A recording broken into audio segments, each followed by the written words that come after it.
Celebrities की life story जानने के लिए सब्सक्राइब करें यूट्यूब चैनल बॉलीवुड ले।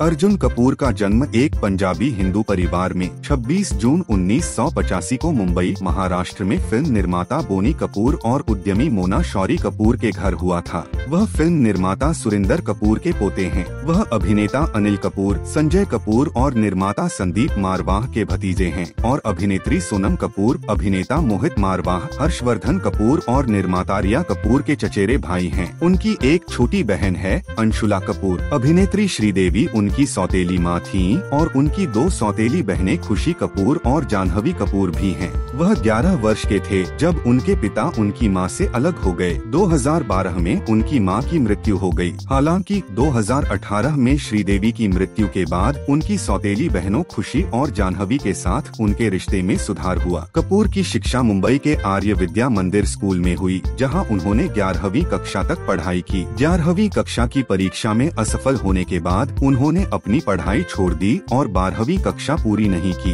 अपनी किशोरावस्था और 20वीं सदी की शुरुआत में कपूर को मोटापा हो गया और उनका वजन लगभग 140 किलोग्राम था। फिल्म उद्योग में कपूर की पहली नौकरी 2003 में निखिल आडवाणी की कल हो ना हो में सहायक निर्देशक के रूप में थी। उन्होंने आडवाणी को उनकी अगली निर्देशित फिल्म सलामेश के ट्रिब्यूट टू लव 2007 में भी सहायता की और अपने पिता की दो प्रस्तुतियों नो एंट्री 2005 और वांटेड 2009 में सहयोगी निर्माता के रूप में काम किया। इसके बाद कपूर को भारत की अग्रणी प्रोडक्शन कंपनी यशराज फिल्म्स के साथ 3 फिल्मों के अनुबंध पर हस्ताक्षर किया गया। 2011 में यह घोषणा की गई थी कि कपूर यशराज फिल्म्स के तहत निर्मित वायरस दीवान नामक फिल्म से डेब्यू करेंगे, जिसे कुछ समय बाद बंद कर दिया गया था। बाद में उन्होंने परिणीति चोपड़ा के साथ कंपनी के रोमांटिक ड्रामा इश्कजादे 2012 के साथ डेब्यू किया, जो क्रमशः एक हिंदू और मुस्लिम राजनीतिक परिवार के बेटे और बेटी के बीच की प्रेम कहानी बताती है। बाराबंकी में फीचर के लिए एक रनिंग सीक्वेंस फिल्माते समय कपूर को हैमस्ट्रिंग मांसपेशियों में ऐंठन का सामना करना पड़ा। हालांकि उन्होंने 5 मिनट के आराम के बाद दृश्य पूरा किया। बॉक्स ऑफिस इंडिया द्वारा इसे सुपरहिट करार दिया गया। उनके प्रदर्शन ने उन्हें सर्वश्रेष्ठ पुरुष पदार्पण के लिए जी सिने पुरस्कार और सर्वश्रेष्ठ पुरुष पदार्पण के लिए फिल्म फेयर पुरस्कार और वर्ष के स्टार पदार्पण पुरुष के लिए आईफा पुरस्कार के लिए नामांकन दिलाया। यशराज फिल्म्स की कपूर अभिनीत अगली परियोजना औरंगजेब 2013 थी, जिसका शीर्षक इसी नाम के मुगल सम्राट के नाम से मेल खाता है। फिल्म ने बॉक्स ऑफिस पर अच्छा प्रदर्शन नहीं किया। 2014 में अपनी पहली फिल्म के लिए कपूर ने गुंडे पर लगातार तीसरी बार यशराज फिल्म्स के साथ मिलकर काम किया।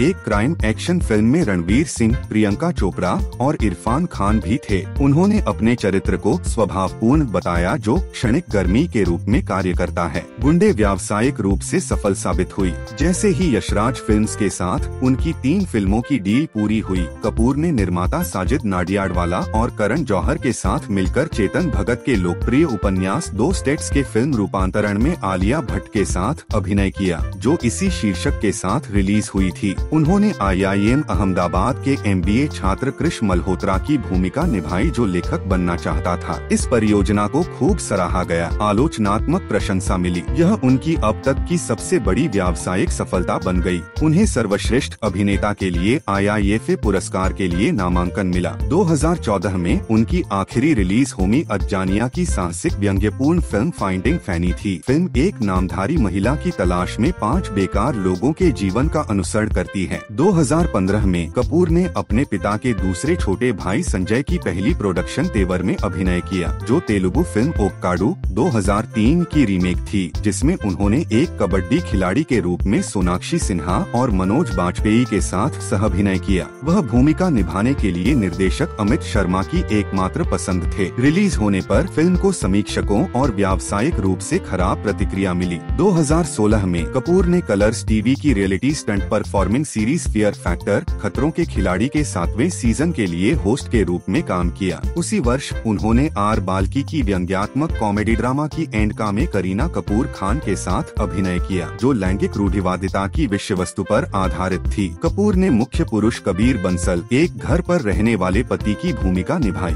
फिल्म को मिश्रित समीक्षा मिली और ₹1.3 बिलियन की कमाई के साथ व्यावसायिक सफलता के रूप में उभरी। मोहित सूरी द्वारा निर्देशित किशोर romantic drama half girlfriend Kapoor की 2017 की पहली फिल्म थी, जो भगत के इसी नाम के उपन्यास की रिटेलिंग के रूप में काम करती थी। उन्हें एक बास्केटबॉल चैंपियन माधव झा की भूमिका में लिया गया था, जो मुश्किल से अंग्रेजी बोलता है और जब वह कॉलेज में शामिल होता है तो एक कॉलेज लड़की श्रद्धा कपूर द्वारा अभिनीत की ओर आकर्षित हो जाता है। फिल्म को मिश्रित से नकारात्मक समीक्षाएं मिली और यह बॉक्स ऑफिस पर औसत से कम कमाई करने वाली फिल्म के रूप में उभरी। उसी वर्ष बाद में कपूर ने अनीस बज़मी द्वारा निर्देशित कॉमेडी मुबारका में दूसरी बार जुड़वा भाइयों की भूमिका निभाई, जिसमें उन्होंने अपने चाचा अनिल कपूर के साथ अभिनय किया। फिल्म में इलियाना डिक्रूज और अथिया शेट्टी भी उनके किरदारों की प्रेमिकाओं के रूप में थीं। 2018 में कपूर ने रोमांटिक कॉमेडी नमस्ते लंदन 2007 के स्पिन-ऑफ में अभिनय किया, जिसका नाम नमस्ते इंग्लैंड था। उन्होंने एक ऐसे व्यक्ति की भूमिका निभाई जिसे परिणीति चोपड़ा द्वारा अभिनीत एक महत्वाकांक्षी आभूषण डिजाइनर से प्यार हो जाता है। इश्कजादे के बाद अभिनेत्री के साथ फिर से काम किया। फिल्म बॉक्स ऑफिस पर एक बड़ी आपदा साबित हुई। 2019 कपूर के करियर का एक और निराशाजनक वर्ष था, क्योंकि उनकी 2 फिल्में फिर से बड़ी व्यावसायिक विफलताएं थीं। अपनी पहली रिलीज राजकुमार गुप्ता द्वारा निर्देशित crime drama India's most wanted में उन्होंने एक एजेंट की भूमिका निभाई, जिसे एक आतंकवादी को ट्रैक करने का एक गुप्त मिशन दिया जाता है। उनकी अगली स्क्रीन उपस्थिति आशुतोष गोवारिकर की बड़े बजट की पीरियड ड्रामा फिल्म पानीपत में संजय दत्त और कृति सेनन के साथ हुई। तीसरे पानीपत युद्ध पर आधारित इसमें उन्हें मराठा सम्राट सदाशिव राव भाव के रूप में दिखाया गया है और दर्शाया गया है कि कैसे भाव ने अफगान योद्धा अहमद शाह अब्दाली के खिलाफ लड़ाई लड़ी थी। 2021, 2022 और 2023 कपूर के करियर में निराशाजनक वर्ष साबित हुए, क्योंकि उनकी OTT रिलीज को छोड़कर जिन फिल्मों में उन्होंने अभिनय किया वे आम तौर पर व्यावसायिक रूप से असफल रही। ब्लैक कॉमेडी ड्रामा संदीप और पिंकी फरार में उनकी पहली उपस्थिति परिणीति चोपड़ा के साथ उनके तीसरे सहयोग को चिन्हित करती है। काशवी नायर की सरदार का ग्रैंडसन में उनकी दूसरी उपस्थिति थी, जिसमें उनकी जोड़ी रकुल प्रीत सिंह के साथ थी। हॉरर कॉमेडी फिल्म भूत पुलिस में उनकी तीसरी उपस्थिति सैफ अली खान, जैकलीन फर्नांडीज और यामी गौतम की सहकलाकार थी। उनकी दोनों फिल्में 18 मई और 10 सितंबर को नेटफ्लिक्स और डिज्नी प्लस हॉटस्टार पर रिलीज हुई थीं। 2022 में जॉन अब्राहम, दिशा पटानी और तारा सुतारिया के साथ मोहित सूरी की एक विलेन रिटर्न्स उनकी एकमात्र रिलीज थी। यह 29 जुलाई को रिलीज हुई थी। 2023 में तब्बू, राधिका मदान और नसीरुद्दीन शाह के साथ आसमान भारद्वाज के निर्देशन में बनी पहली फिल्म कुट्टी में उनकी पहली उपस्थिति 13 जनवरी को रिलीज हुई थी। भूमि पेडनेकर के साथ द लेडी किलर में उनकी दूसरी उपस्थिति 3 नवंबर को रिलीज हुई थी। कपूर कॉमेडी मेरी पत्नी का रीमेक में एक बार फिर रकुल प्रीत सिंह और भूमि पेडनेकर के साथ नजर आएंगे। वह वर्तमान में रोहित शेट्टी की सिंघम अगेन की शूटिंग कर रहे हैं, जो जैकी श्रॉफ के साथ एक खलनायक की भूमिका निभा रहे हैं। इसमें अजय देवगन, करीना कपूर खान, अक्षय कुमार, रणवीर सिंह, दीपिका पादुकोण और टाइगर श्रॉफ भी हैं। अभिनेता बनने से पहले कपूर सलमान खान की बहन अर्पिता खान के साथ रिश्ते में थे। उन्होंने 2014 में तेवर में अपनी सहकलाकार सोनाक्षी सिन्हा के साथ रिश्ता शुरू किया, लेकिन 1 साल बाद वे टूट गए। 2016 से वह मलाइका अरोड़ा को डेट कर रहे हैं। अर्जुन कपूर के इंस्टाग्राम पर 16 मिलियन फॉलोअर्स हैं।